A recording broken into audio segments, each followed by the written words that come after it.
Namun di sebelah sini ada arti baru. Seorang ofisir polisi,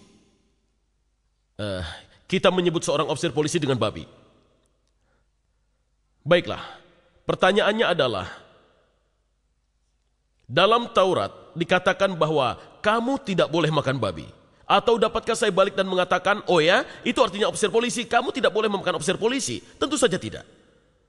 Dalam Al-Quran Allah berfirman, kamu tidak boleh makan babi. Bolehkah saya artikan tidak boleh makan ofisir polisi? Tentu saja tidak. Itu salah, bodoh sekali, itu bohong sekali. Muhammad tidak bermaksud ofisir polisi, Musa tidak bermaksud ofisir polisi. Kita tidak boleh membuat arti baru. Kita harus menggunakan arti yang dikenal pada masa abad pertama Masehi untuk Injil dan juga abad pertama Hijriah untuk Al-Quran. Sekarang, mari kita lihat atas apa yang dikatakan Al-Quran tentang embriologi. Oh maaf, salah ambil.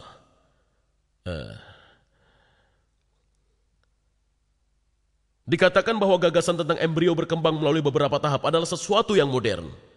Dan Al-Quran mengantisipasi embriologi modern dengan menggambarkan tahap-tahap yang berbeda.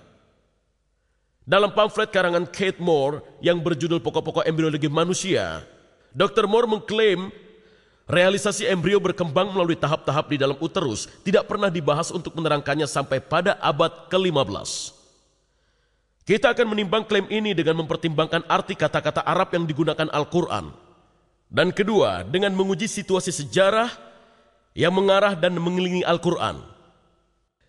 Kita akan mulai dengan melihat pada kata utama yang digunakan, yaitu kata alaqah. Ayat-ayat utama. Kata Arab alaqah pada tunggal atau alaq sebagai bentuk jamaknya digunakan 6 kali. Pada surat Kebangkitan Al-Qiyamah 75:35-39 kita baca, bukankah dia dahulu setetes mani yang ditumpahkan, kemudian ia menjadi alaqah, dan Tuhan menjadikan daripadanya sepasang laki-laki dan perempuan.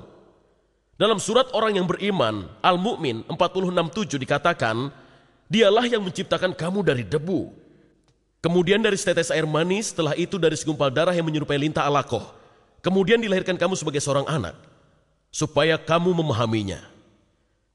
Pada surat Haji Al-Hajj 225 dikatakan, hai manusia, jika kamu dalam keraguan tentang kebangkitan, maka ketahuilah bahwa kami telah menjadikan kamu dari debu, kemudian dari setetes mani, lalu dari segumpal darah alaqah. Setelah itu segumpal daging yang sempurna kejadiannya dan yang tidak sempurna.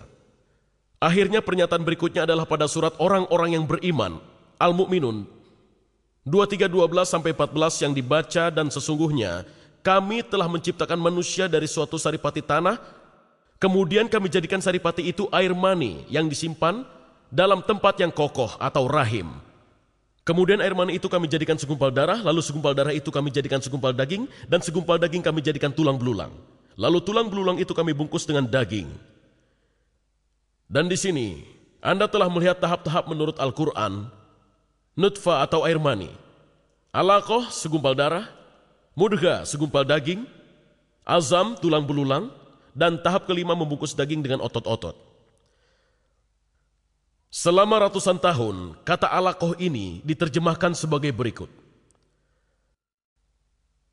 Ada 10 terjemahan di sini, saya tidak akan membacakan semuanya. 3 dalam bahasa Prancis, atau segumpal darah, 3 versi, 5 dalam bahasa Inggris, baik itu segumpal darah maupun segumpal darah yang menyerupai lintah.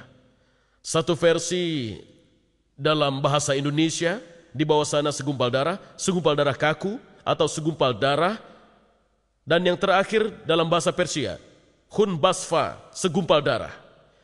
Setiap pembaca yang mempelajari reproduksi manusia akan menyadari bahwa tidak ada tahap-tahapan seperti pada segumpal darah selama pembentukan janin. Jadi ini adalah sebuah masalah ilmiah yang sangat besar. Pada kamus, ia adalah sebuah kata dari arti alaqah. Pada kata tunggal feminin ini adalah segumpal darah dan lintah. Dan di Afrika Utara kedua arti ini masih digunakan.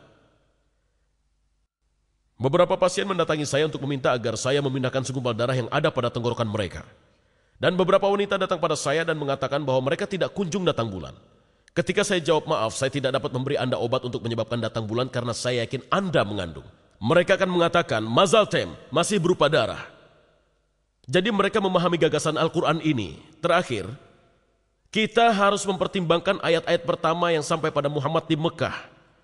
Hal ini ditemukan pada surat ke-96 yang disebut Alaqah, segumpal darah, dari kata yang sedang kita pelajari ini.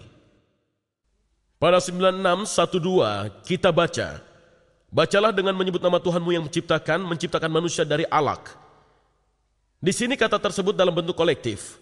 Bentuk kata tersebut dapat memiliki arti lain karena alaq juga berasal dari kata benda verbal dari kata alaqah. Kata benda verbal biasanya sesuai dengan degerant dalam bahasa Inggris seperti pada sense atau rasa. Maka dari itu kita dapat menganggapnya berarti menggantung atau berpegang teguh atau menganut. Namun 10 penerjemah yang terdaftar di atas juga menggunakan segumpal darah atau darah beku pada ayat ini.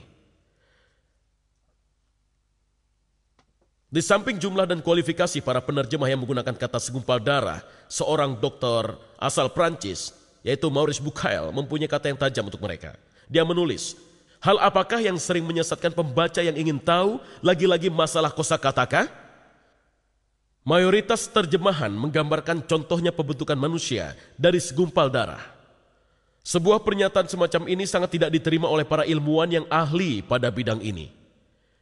Hal ini menunjukkan betapa pentingnya sebuah hubungan antara linguistik dan pengetahuan ketika ia datang untuk menangkap arti dari pernyataan-pernyataan Al-Quran dalam hal reproduksi.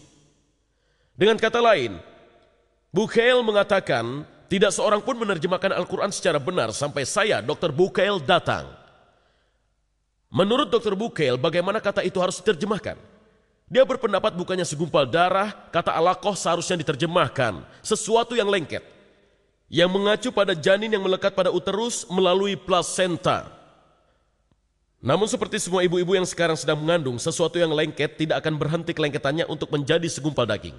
Ia terus menjadi sesuatu yang lengket yang melekat pada plasenta selama 8,5 bulan.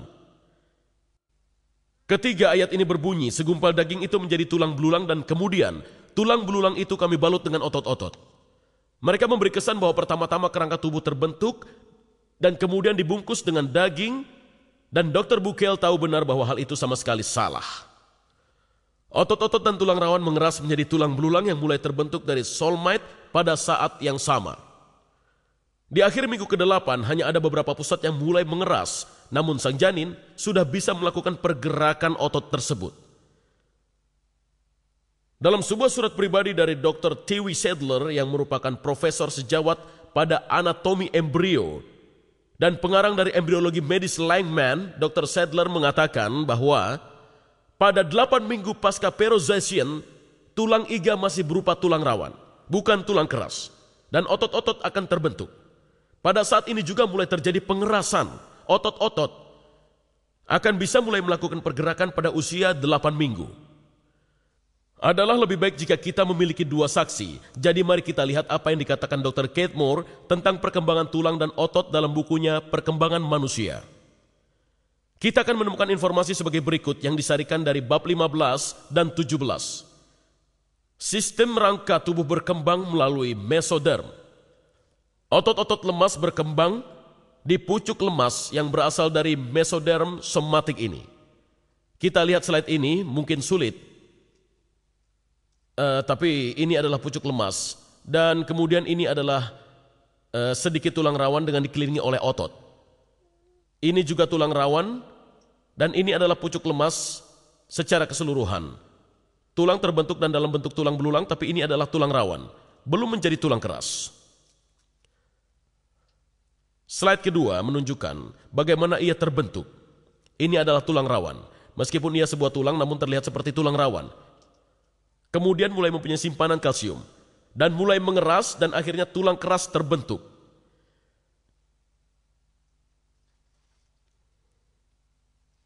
Karena sumsum tulang telah terbentuk, saya ingin kembali ke sini lagi.